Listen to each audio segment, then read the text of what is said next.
bago ang lahat, congratulations sa iyo, Kaloy. We're very Salamat. proud of you. Matatawag ka na naming Philippine sports legend at the age of 24. Salamat po. Nag-sync na ba? Mas nag-sing po nung pag-uwi po dito sa Pilipinas. Oo nga. Wala pang 48 hours na nandito ka sa Yeah. Pilipinas. Ang dami mo nang ginawa, dumiretso kayo sa palasyo, nag-heroes parade na kayo. Ano yung pakiramdam, Kaloy, na nakikita mo yung mga kababayan natin, kinakawayan ka, sobra yung excitement sa mukha nila, may hawak silang Philippine flag, nakikita mo yung mukha mo sa mga tarpaulin, sa mga LED wall at billboards. Sobrang blessed po talaga. Sobrang grateful kay Lord na binigyan niya po ako ng ganitong talento and opportunity po para maipakita sa buong mundo na kaya po natin. Hindi lang po ako, like lahat po tayo pwedeng mag-shine sa kung ano-anong karera po yung gusto nating tahakin sa buhay. Sa supportang natanggap po namin at mainit na pagtanggap ng Pilipinos po na pagdating sa airport, grabe po. Overwhelming po siya para sa akin. First time ko po na ma-experience yung ganon. Oo. Parang Manny Pacquiao vibes po talaga yung naging experience. Sobrang parang dami talaga ng taong na-inspira po talaga. And sana na bigyan din namin sila ng motivation na pagpatuloy yung mga pangarap po nila sa buhay ko. Noong pumaparada na kayo, nakikita mo yung mga tao. I'm sure kung pwede mo lang silang makamayan isa-isa, matignan sa mata nila isa-isa, ano yung pakiramdam na nakikita mo sila dumadaan yung float nyo, oh. Talagang dire-diretso, talagang naghihiyawan. Ayun nga po, kahapon di rin ako makapaniwala. Hindi ko rin po expected na ganun din po kasi yung mangyayari. Na sobrang dami pong tao talaga na sumusuporta sa amin po at nag-cheer talaga. Grabe yung mga estudyante po. Yeah, gusto ko pong kamayan isa-isa kaso sobrang dami po talaga. Oo. Kitang-kita po talaga na yung pagsuporta nila sa amin po. Na-appreciate po namin yun po. At isa doon sa nag-viral at nakita namin yung post mo ay yung talagang hinintay ka, pinaghandaan ka ng tatay mo. And talagang maraming naantig doon sa post mo na pasensya na pa. Hindi ako, maraming nagpapa-autograph. Yeah. Did you see him in the crowd? Nung medyo nakalagpas na po kami nung nakita ko yung papa ko. Pero medyo expected ko na po na makikita ko siya. Kasi malapit po yung working place niya po dun. So, expected ko po na isa po siya sa makikita ko. And, sobrang saya ko po. And nagpasaya talaga ako kasi ang dami po talagang nagbabato ng mga damit po. Oo, nagpapa-autograph. Yeah, sila Ate Nesty nga po, sila na po yung eto. Pero mama to. So, kami po, like, parang hindi ko na po masyado po bang napansin. Ayan, yeah. I'll show it to you, Kasi talagang makikita mo siya. Yeah, buhat-buhat po siya. Yung buhat-buhat siya nung ayan siya. So, namukaan mo siya. Namukaan mo siya. Yes po, especially sa sombrero po palagi niya po yun. Alam mo na. Yes po. So, anong pakiramdam? Sobrang saya po. Ay, sarap sa feeling. Suporta ng tatay ko. Binigay niya sa akin. And papasalamat sa Diyos na may ganong taong sumusuporta sa akin. Naniwala po. Yeah. Oo, mararamdaman mo talaga, no? Yung nag-usap na ba kayo or soon? No? Yes, soon po, soon. Balikan natin yung journey mo. Yung journey mo dito sa gymnastics. Ramdam mo ba na makapag-uuwi ka talaga ng medalya bago ka lumipad papuntang Paris? Yes po, malaki po talaga yung chance po. Pero syempre, knowing na malaki yung chance ko, malaki rin yung chance ko na hindi ako makapag-uwi ng gold medal po. Yeah, maraming pagsubok po talaga na pinagdaanan. Hindi lang sa pagdating sa sports, hindi lang pagdating sa practice, na-test din po yung sa yung life ko outside gymnastics. Yeah, nagpursige lang po talaga. Naniwala sa Diyos na hindi niya ako papabayaan. As always po, mga taong naniwala sa akin, sinuportahan po ako hanggang dulo. Yan, nag-intay po talaga ng mahabang panahon din na Yes. maaabot ko siya. May tamang timing si Lord para sa akin. And yan, hindi ko yun minadali po talaga. Papasalamat ako na hindi ako sumuko po talaga. Ayun, I was gonna ask, meron bang part dun sa journey mo na you wanted to give up? Yung naisip mo na parang hindi ako to, or kaya ko ba to? Maraming beses po. Hindi lang isa, hindi lang 5, hindi lang 10. Like, maraming beses na po na nagba-backout ako. Na, umuwi akong umiyak. Kahit sa training lang po. Like, yung mga ganung experiences po. Na-experience ko po yung lahat. Hindi po madali talaga. Kasi hindi rin naman po madali yung gusto ko po. Talaga, hindi po talaga madali. Marami ka po talagang challenges na makakaharap. And titest ka rin po ng mundo kung talagang gusto mo po talaga yon. Hindi, just maging totoo lang ikaw sa sarili mo. Like, totoong gusto mo siya ipakita mo. Hindi lang sa tao, like hindi lang sa sarili mo. Ipakita mo sa buong mundo din, ay sa mundo, sa Diyos na deserving ka talaga sa kung ano yung gusto mong pangarap. Kaloy, sa isang interview mo, aminado ka na during the Tokyo Olympics, kulang yung mental strength mo. You were overwhelmed, naapektuhan yung performance mo. So this time, how did you prepare? Gaano mo pinahalagahan yung hindi lang physical ang kailangan mong paghandaan, but mentally? Yes po, madami din po talaga na napagdaanan, mga opportunities ko na natuto po ako sa mga laban ko po na hindi maayos yung resulta ko. Doon po talaga ako natuto.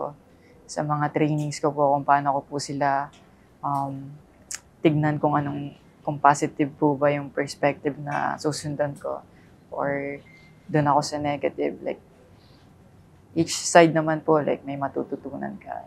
Siyempre, mas maganda yung energy mo and yung kalalabasan ng resulta mo pag positive yung energy mo. Especially kahit nahirapan ka na, mga ganung bagay, pero nakikita mo pa rin yung halaga and yung positiveness ng na-experience mo na yan. Like, yung end po ng resulta, masaya ka.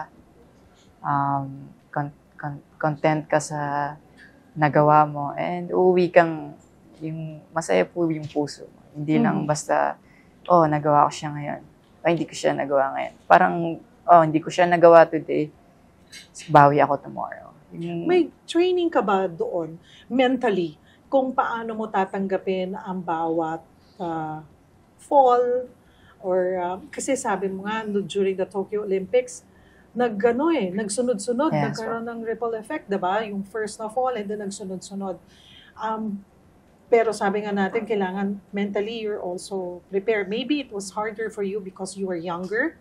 Yeah. First, kinikilala mo pa yung pagkatao Exactly. mo rin at the same time, and then meron kang ganitong karera. Paano? Nag-focus ba kayo ng coach mo? Is this something that you bring up kay Miss Cynthia na parang medyo po kailangan kong balansehin, hindi lang physically but mentally I need help? Yes, hindi po siya na-practice inside gymnastics. Yeah, outside, po talaga gymnastics, yung balance po ng... Yes, work-life balance. Doon ko po siya natutunan, yung mga struggle sa buhay. hindi lang buhay sa gymnastics or sa buhay sa sports. More on, kailangan ko talaga like i-take yung step na kilalanin ko po yung sarili ko, yung i-accept ko yung flaws ko, and tanggapin na hindi lahat makukuha ko, hindi lahat mananalo ko, yung ganun pong ano na, okay lang matalo, like kasama yan, like sa sport wala pong hindi po tayo guarantee na mananalo tayo. Anytime pwedeng may mangyaring hindi maganda. Just nagdadasal lang po palagi talaga na protektahan ako, bigyan ako ng lakas na ma-endure yung mga ibibigay na challenges sa akin. At syempre, maging safe lahat po ng magko-compete po.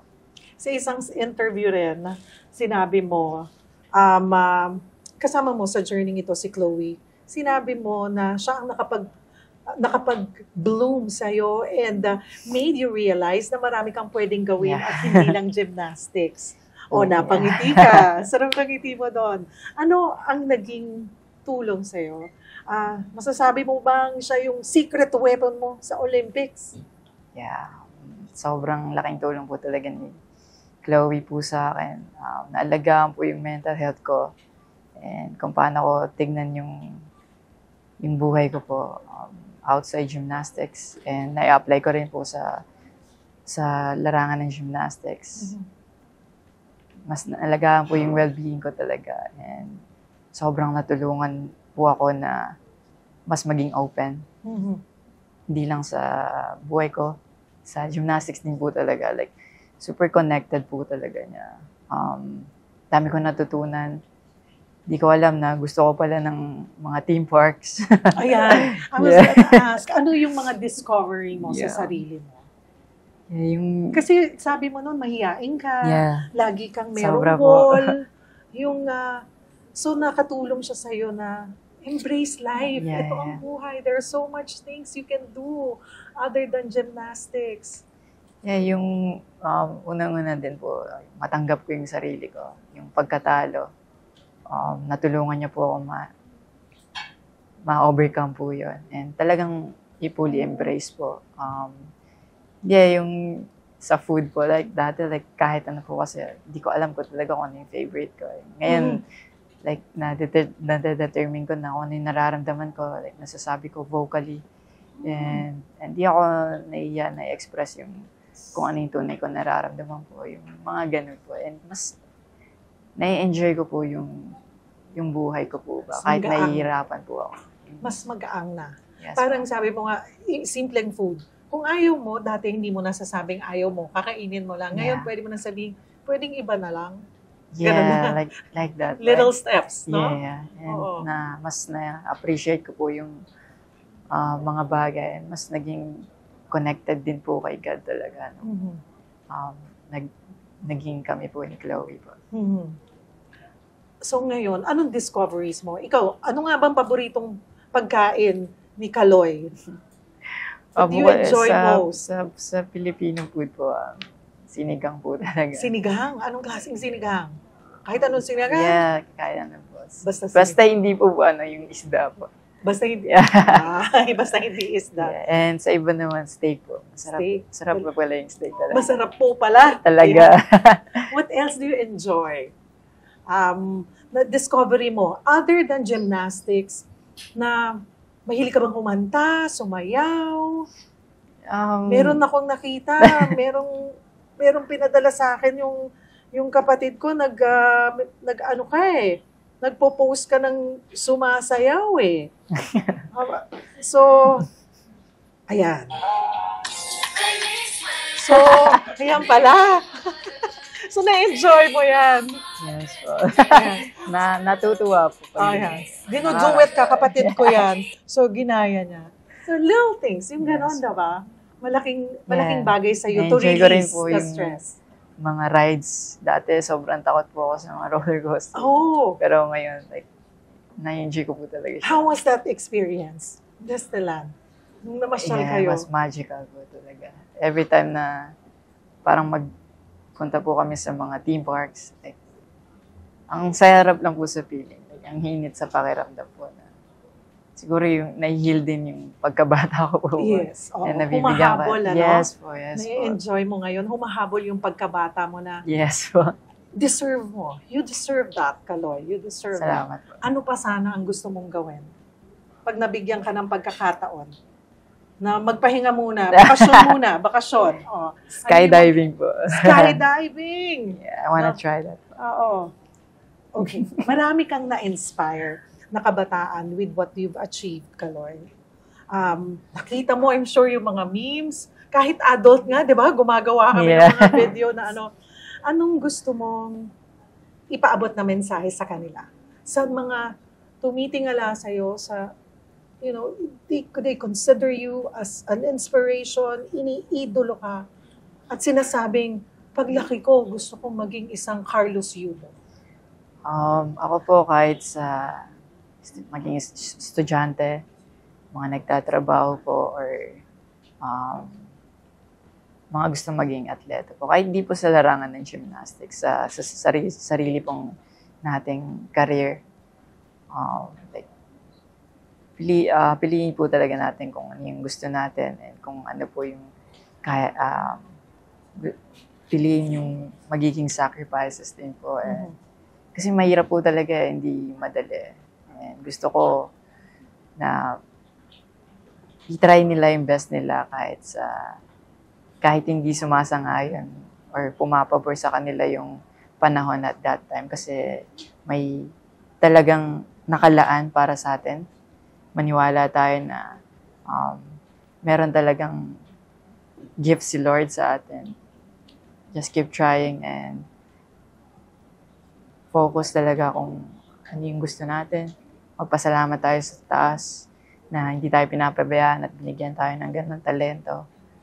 Yeah, palaging mag-hope talaga for the best and just keep going and syempre enjoy yung experience na to sa mundo na po. Like, enjoy it po. Kasi mahirap na talaga eh. Mahirap po talaga, hindi madali yung mga gusto natin sa buhay. So, like, really po, from the heart, enjoy po natin yung mga moments po. Okay. What can we expect from Kaloy? To 2028, makikita ka ba namin sa LA? Of course po, of course. Yeah, planning na po sa mga susunod na mga targets po and goals po. Ano ang gusto mong sabihin din sa sambayan ng Pilipino? Unang-una po gusto ko pong magpasalamat sa Diyos na hindi niya kami pinabayaan lahat po ng mga nag-compete doon.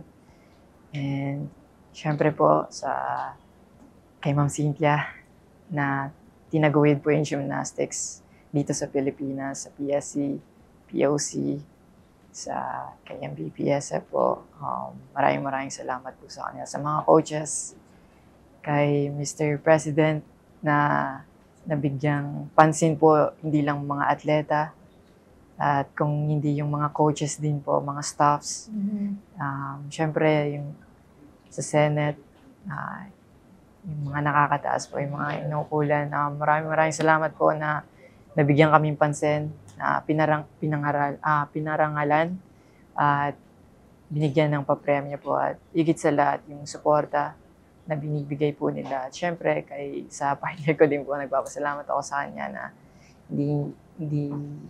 nasa tabi ko lang siya, hindi siya sumuko. Hindi kami sumuko sa pangarap namin. Minahal niya ako sa kung ano yung meron ako. At syempre, sa mga taong nagdasal po, sumuporta, nagpuyat, nanood, para lang mapanood po yung mga laban namin, mga atletang Pilipino. May One Sports at Signal. Yeah.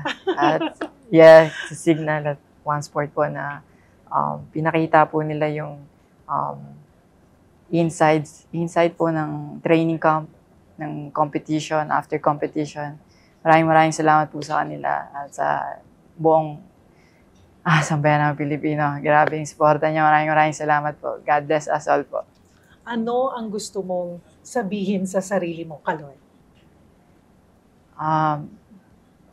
Maging proud ka kung ano yung meron ka, pasalamatan ng Diyos. Lahat ng to galing sa Kanya. At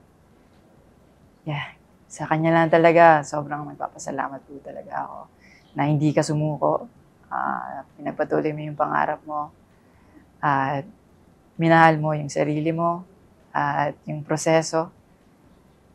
Yeah, at hindi ka sumuko sa bawat challenges. Proud na proud ako sa'yo.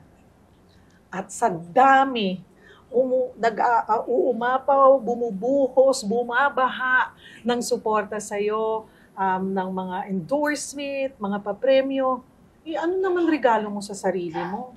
Unang-una, o kahit na, anong gusto mo irigalo man lang sa sarili mo? Sky's the limit. Marami naman eh. Hindi ko po, ngayon po hindi ko po ba maisip kasi sobrang nagpapasalamat lang talaga ako na nakuha ko yung ultimate goal ko po talaga. Since 12 years old, like, pinapangarap ko na makamedal ako sa Olympics. And right now, ito yung the best na premyo ko para sa sarili ko. And best gift from God po talaga na grabe, like, maniwala ka lang po. Like, talaga, huwag ka sumuko. Siguro regaluhan mo na lang muna yung sarili mo ng tulog. Parang gusto ko po yan. Sige po. Mahabang tulog, di ba? Yes po. Kaloy, again, congratulations. We're very proud of you. Salamat po. Thank you so much. Salamat po.